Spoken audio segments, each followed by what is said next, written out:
So I came to the United States undocumented, and I lived here undocumented for a number of years.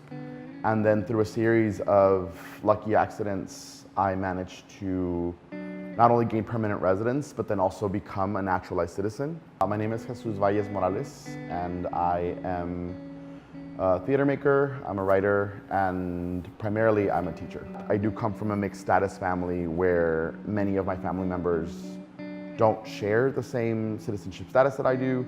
Two of my brothers were deported in 2008 and 2009, and so that kind of became the impetus for me really becoming involved and vocal about these kinds of issues. It's 1986, and your parents are about to become residents because it's 1986, and Ronald Reagan is a monster, and citizenships are volatile fictions. Across the board in so many platforms, undocumented and formerly undocumented people are rarely in charge of telling their own stories.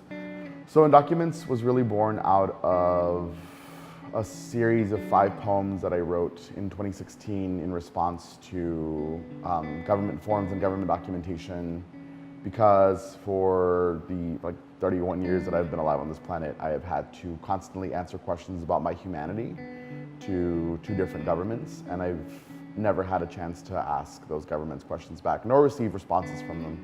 So for me, it was really about sort of saying, in what ways do we get to take control of what we choose to call documentation on both sides of the border? Tired from a work week cleaning other people's homes, and there's dancing and cumbia and banda. This country has always sort of had a border crisis, a crisis of otherness, right? Like there is always an impulse to make someone something that does not belong. What I think so often we circumvent is the fact that if you were to center this conversation around humanity, if you were to talk about policy as something that is ultimately the thing that delineates how we define and think about personhood, then you change and disrupt how the conversation happens.